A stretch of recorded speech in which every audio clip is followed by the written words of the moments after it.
తిరిగి BCN news కి స్వాగతం. ప్రజలకు మంచి చేసిన వ్యక్తి మాజీ మంత్రి కాకాని గోవర్ధన్ రెడ్డి అని, అలాంటి వ్యక్తిని అక్రమంగా అరెస్ట్ చేశారని కాకాని కుమార్తె పూజితారెడ్డి అన్నారు.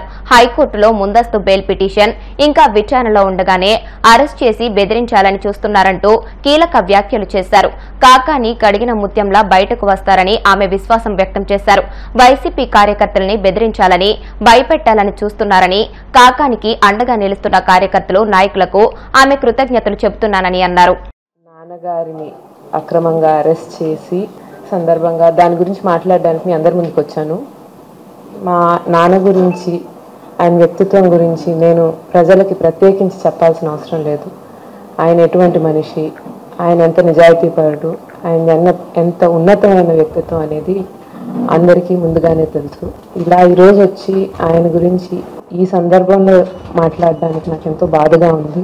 ఆయన స్వశక్తితో పైకొచ్చినటువంటి వ్యక్తి, కార్యకర్తల కష్టాలు తెలుసు, ప్రజల కష్టాలు తెలుసు. కింద నుంచి పైకొచ్చిన వ్యక్తితో మనకేంటంటే అండి, మనం చెప్పుకోగలేదు, మేము ఇక్కడి నుంచి వచ్చాం కాబట్టి మాకు ఇబ్బందులు ఉన్నాయి, మాకు ఈ కష్టాలు ఉన్నాయి, ఈ రకంగా ఏదన్నా మీరు చేయగలిగితే బాగుంటుంది అని ఆయన ముందుగానే వాళ్ళ గురించి తెలుసుకొని వాళ్ళకి ఏమేమి పనులు కావాలో అవి చేసి వాళ్ళకి ఏ ప్రకారమైన ఇబ్బందులు రాకుండా, వాళ్ళ కష్టాలు రాకుండా చూసుకుంటారు.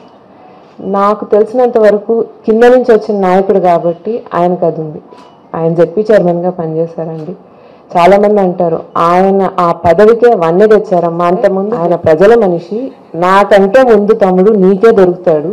అటువంటి మనిషి మీద అవినీతి ఆరోపణలు చేసి ఆయన మీద కేసులు కట్టి, తప్పుడు కేసులు కట్టి, ఆయన్ని కేవలం కష్టపడాలన్న ఉద్దేశంతో తీసుకుని వెళ్ళి ఈ రకంగా అక్రమ అరెస్టులు చేసి జైల్లో పెట్టి ఆయన్ని ఇబ్బంది పెట్టాలనుకోవడం చాలా బాధాకరమైన విషయం.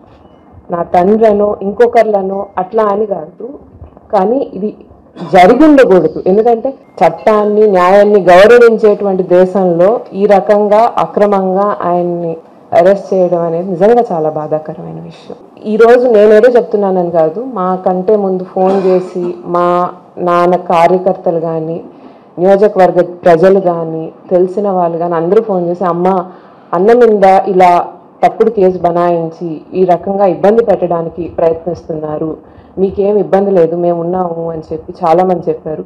అది తప్పుడు కేసు, దాంట్లో ఏ రకమైనటువంటి నిజం లేదు అని ప్రజలు నాకు చెప్పడం, ఆయన ప్రజల్లో సంపాదించుకున్నటువంటి నమ్మకము, అనురాగం, అనుబంధం మనం చెప్పవలేదండి. నాకే చెప్పారు ఆ తప్పుడు కేసు అని. అంటే మేము వచ్చి నాన్న మీద ఒక తప్పుడు కేసు పెట్టారు అని చెప్పడం కాదు, ఆయన మీద తప్పుడు కేసు పెట్టారని ఇక్కడ ఉన్న ప్రతి ఒక్కరు, మా కార్యకర్తల దగ్గర నుంచి, ప్రజల దగ్గర నుంచి అందరూ నమ్ముతున్నారు. భయపెట్టడానికి ట్రై చేశారు కేసుల మీద. ఆయన గలం ప్రజాగలం, ప్రజల కోసం ఆయన మాట్లాడే మాటలు ఆగిపోకూడదు. అందుకని ఆయన వాటికి భయపడలేదు, ముందుకెళ్ళారు. ఇప్పుడు అరెస్టులు జరిగాయి, పర్లేదు, అంటే నిజం అనేటువంటిది ఎప్పటికైనా బయటకు వస్తుంది, మాకు ఆ నమ్మకం ఉంది. అంటే ఈరోజు కాలచక్రం అనేది చాలా వేగంగా, తొందరగా మారిపోతుందండి. ఈరోజు మాది కాకపోవచ్చు, రేపటి రోజు భగవంతుడు అనేవాడు ఉన్నాడు, ఆయన నేను చాలా నమ్ముతాను. ఆయన ఈరోజు మా పైన జరిగిన అన్యాయానికి ఆయన సమాధానం చెప్తారు. కోర్టులు ఇవన్నీ కింద కోర్టుల కంటే పైన ఆయన బలం ఎక్కువ నేను ఎప్పుడూ నమ్ముతానండి. నాయకులు ఇప్పటికీ మా నాన్న వెనకాల ఉన్నారు, కార్యకర్తలు ఇప్పటికీ మా నాన్ని వదిలిపెట్టట్లేదంటేనే అది ఆయన వ్యక్తిత్వానికి, ఆయన మనుషుల మీద చూపించే, మనుషుల్లో సంపాదించుకున్న ప్రేమాభిమానానికి అదొక చిన్న ఉదాహరణ. మా కోసం మా అమ్మ మీరు దిగులు పడద్దు, మేము ఉన్నాం మీతో, మీకేం కావాలన్నా మేము ఎప్పుడు మీకోసం నిల్చొని ఉంటామని చెప్పి ధైర్యాన్ని ఇస్తున్నారు. వాళ్ళందరికీ పేరు పేరున ప్రతి ఒక్కరికి హృదయపూర్వకమైన ధన్యవాదాలు తెలియజేసుకుంటున్నానండి. సర్వేపల్లి ప్రజలు ఎవ్వరూ కూడా అసహనానికి గురి కావద్దు, అధైర్యపడద్దు. అడ్డంకులు లేకపోతే ఈ కేసులు అనేవి తాత్కాలికమైనవి. నాన్న మళ్ళీ కడిగిన ముత్యంలాగా అలాగే బయటకు వస్తారు, మళ్ళీ యథావిధిగా వచ్చి ప్రజల సమస్యల మీద, పార్టీ పనుల మీద దృష్టి పెడతారు. ఖచ్చితంగా నాకు ఆ నమ్మకం ఉంది. అప్పటి వరకు మీకెవరు లేరని అనుకోవద్దు. నాన్న ఎలా అయితే నిత్యం ప్రతి ఒక్క మనిషికి అందుబాటులో ఉన్నారో, మేము కూడా ఈ రోజు నుంచి ప్రతి ఒక్కరికి అందుబాటులో ఉంటాం. Tirupati Indian culinary institute doctorate general of resettlement ట్రైనీల అవుట్ గోయింగ్ బ్యాచ్ కోసం నిర్వహించిన వీడ్కోలు కార్యక్రమానికి జిల్లా కలెక్టర్ డాక్టర్ ఎస్ వెంకటేశ్వర్ ముఖ్య అతిథిగా పాల్గొన్నారు. ఈ సందర్భంగా కలెక్టర్ మాట్లాడుతూ డీజీఆర్ లక్ష్యాలకు దోహదపడడానికి ఇండియన్ కల్నరీ ఇన్స్టిట్యూట్ తిరుపతి చేసిన కృషిని ప్రశంసించారు. ఒక మాజీ సైనికుడు కొడుకుగా రక్షణ సిబ్బందికి తన కృతజ్ఞతలు తెలియజేశారు. అనంతరం ఇన్స్టిట్యూట్ అందించే కోర్సులో హాస్పిటాలిటీ, టూరిజం, పరిశ్రమలో విద్యార్థులకు అవకాశాల గురించి ప్రెజెంటేషన్ ఇచ్చారు. I was pleasantly surprised when the academic chair has informed me that there are defense personnel are here for a course. So I was quickly inquiring with him what course did they come from. Then he was mentioning about your program of post-retirement resettlement. In fact, my father worked for the army for close to 14-15 years. So I'm a son of an ex-serviceman.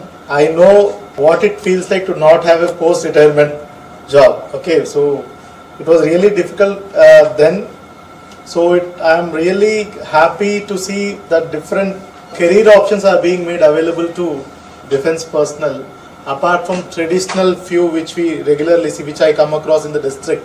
Administration for offering this program to almost close to, I think, what I can gaze, I think they must be around 40 to 45, age group of 40 to 45. Some may be lesser than that. Apologize if I am being on the higher side. It is really a great opportunity. He was mentioning for a second career, because you still have a lot of close to 20-25 years of working age ahead of you. Now these days the life expectancy in India is almost 72. Okay, 71, 72. Too early to retire at even our service. We are retiring at 60. People are getting, healthier, fitter, so they can even work till 70. So I think there's almost 30 years ahead of you, ahead of each one of you. I wish each one of you takes up a very good post-retirement career, which will be truly beneficial to you, to the country at large, to you and to your family, and to the country at large. I really hope that the program offered here was, I've just gone through the campus. Really great atmosphere. Even the students and all who I just interacted with were with lot of enthusiasm. Compared to other, hotel managements, I think, and with respect to kind of students that are coming here, and they're coming from across the country, and also I even got to know that their campus placements are even across the country. Wish you all the very best. I think your course of front office and operations, so that will really enrich your existing flourished career. So use this opportunity, and all the very best to all of you. Thank you so much.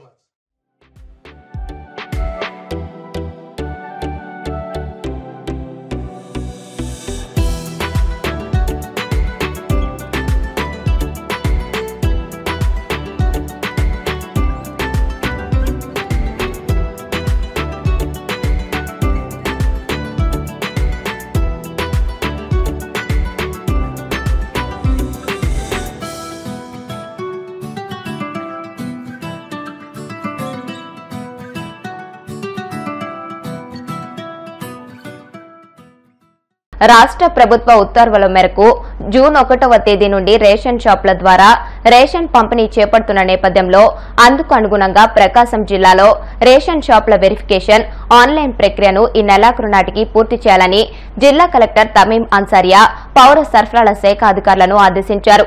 Ongole మండల పరిధిలోని చెరువుకొమ్మపాలెంలో ఏర్పాటు చేసిన ration షాప్ను జిల్లా collector సందర్శించి ration shop verification online ప్రక్రియను సరఫరా చేసిన stock ను స్వయంగా పరిశీలించి ఎంతమంది కార్డుదారులు ఉన్నారు, ఎంత రేషన్ సరఫరా చేశారు తదితర వివరాలను అడిగి తెలుసుకున్నారు. ప్రతి ఒక్కరూ ఆటల పోటీలలో పాల్గొనడం వల్ల ఒత్తిడి తగ్గి ఆరోగ్యంగా ఉల్లాసంగా ఉంటారని తిరుపతి జిల్లా కలెక్టర్ డాక్టర్ వెంకటేశ్వర్ పేర్కొన్నారు.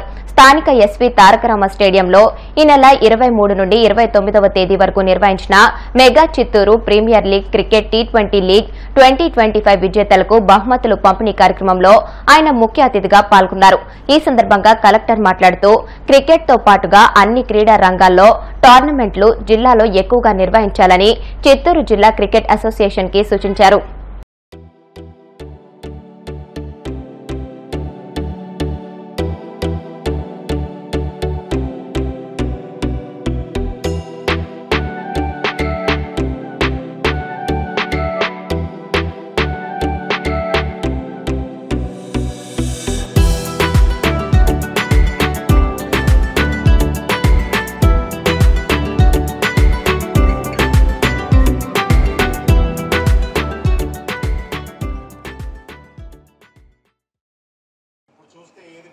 గేమ్ తీసుకున్నా కూడా అన్నీ కూడా లీగ్స్ చాలా ప్రాచుర్యం అవుతుంది. ఇప్పుడు ఫుట్బాల్ ఫర్ ఎగ్జాంపుల్ తీసుకుంటే ఫుట్బాల్ వరల్డ్ కప్ ఎంత మంది చూస్తారో ఈక్వల్ నెంబర్ ఆఫ్ వ్యూవర్స్ మనకి ఇంగ్లీష్ ప్రీమియర్ లీగ్ కానీ మనకి లా లీగా వీటన్నిటికి కూడా చాలా మంది ఉంటారు. అండ్ రెవెన్యూస్ కూడా ఇన్ఫ్యాక్ట్ రెవెన్యూస్ పక్కన పెడితే క్వాలిటీ కూడా, ఇప్పుడు quality of football world cup football కంటే మనకి ఇంగ్లీష్ ప్రీమియర్ లీగ్లో కానీ లా లీగాలో చాలా ఎక్కువ ఉంటుంది. ఎందుకంటే అక్కడ క్లబ్స్ వాళ్ళ ప్లేయర్స్ మీద చాలా ఇన్వెస్ట్ చేస్తారు, ట్రైనింగ్ కూడా చాలా ఇంటెన్స్గా ఉంటుంది, చాలా మెటికులస్గా ఉంటుంది. సో దాన్ని చూసి మనకి కూడా 2008లో IPL మన దేశంలో స్టార్ట్ అయింది, ఇండియన్ ప్రీమియర్ లీగ్. సో ఇప్పుడు 18 సీజన్ రన్ అవుతుంది. 18 ఇయర్స్లోనే it has become one of the richest sporting event in history. అంటే ఏది కూడా దీని దగ్గరలో కూడా రాదు. సో అంత పొటెన్షియల్ ఉంది. సో అక్కడికి రీచ్ అవ్వాలంటే, అక్కడికే కాదు ఇండియన్ టీంకి రీచ్ అవ్వాలన్నా మనకి లీగ్ లెవెల్లో, డిస్ట్రిక్ట్స్ లెవెల్లో, జోన్ లెవెల్లో, స్టేట్ లెవెల్లో మీరు బాగా ఆడాలి. ఈ జిల్లాలో కూడా we're trying to improve all sports facilities. మొన్ననే మనము ఇండోర్ స్పోర్ట్స్ ఫెసిలిటీస్ కూడా స్మార్ట్ సిటీలో చేస్తున్నాము 7-8 నెలల క్రితం. అదేవిధంగా మనకి మన ఎస్వి స్పోర్ట్స్ ఫెసిలిటీస్ కూడా ఆర్చరీతో పాటు అన్నీ పెంచాము. ఇప్పుడు ఇంకో 1 మంత్లో మన గొలవానిగుంటలో కూడా క్రికెట్ అందరికి అందుబాటులోకి తీసుకొచ్చే విధంగా కూడా 1 మంత్లో will get it done with the help of sports authority of Andhra Pradesh. So once again I'm telling, మంచి ప్లాట్ఫామ్ అందిస్తున్నారు చిత్తూరు డిస్ట్రిక్ట్ క్రికెట్ అసోసియేషన్ వాళ్ళు. ఈ ప్లాట్ఫామ్ని అందరూ వాడుకోవాలి. సో పిల్లలందరూ వాడుకోవాలి. వీలైనంత వరకు మీరు రెగ్యులర్ ప్రాక్టీస్ చేస్తూ ఉండాలి. గవర్నమెంట్ ఆఫ్ ఇండియా కానీ స్టేట్ గవర్నమెంట్ కానీ చాలా సపోర్ట్ ఇస్తుంది ప్లేయర్స్కి. ఇన్ఫ్యాక్ట్ స్పోర్ట్స్ పాలసీ కూడా ఆనరబుల్ చీఫ్ మినిస్టర్ గారు కొత్తగా తీసుకొచ్చారు. లాట్ ఆఫ్ సపోర్ట్ ఇస్తున్నారు. అన్నీ యూటిలైజ్ చేసుకోవాలి. మీకు నచ్చిన స్పోర్ట్లో మీరందరూ కూడా కంపీట్ చేయాలి. చివరిగా I wish all the very best to the winning team. Can really, అంటే without your sponsors general events చేయడం చాలా కష్టం ఉంటుంది. So it's a good start in Tirupati. So ఇంకా మంచి ఇంకా ఎక్కువ టీమ్స్తో ఈసారి 5, next time maybe more teams, much more proficiency, much more cricketing స్కిల్స్తో ఇంకా బాగా ఆడతారని కోరుకుంటూ సెలవు తీసుకుంటాను. Thank you so much. వార్తలు ముగించే ముందు ముఖ్యాంశాలు మరొకసారి. తిరుమల శ్రీవారిని దర్శించుకున్న మంత్రి ఆనం రామనారాయణ రెడ్డి. ఆలయ మర్యాదలతో స్వాగతం పలికిన అధికారులు.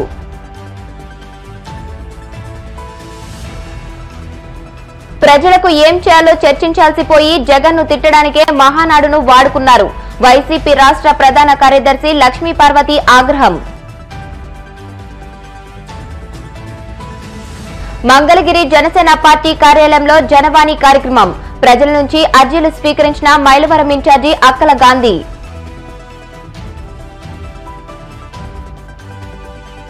పుష్ప తరహాలో లారీ క్యాబిన్ లో గంజాయి స్మగ్లింగ్. ఒడిశా నుంచి హైదరాబాద్ కు తరలిస్తుండగా పట్టుకున్న దేవరపల్లిలో పోలీసులు. ఈ వార్తలు ఇంతటితో సమాప్తం. మరిన్ని వార్తల కోసం BCN digital YouTube channel, Facebook page ని ఫాలో అవ్వండి. అప్డేటెడ్ వార్తల కోసం ప్లీజ్ సబ్స్క్రైబ్.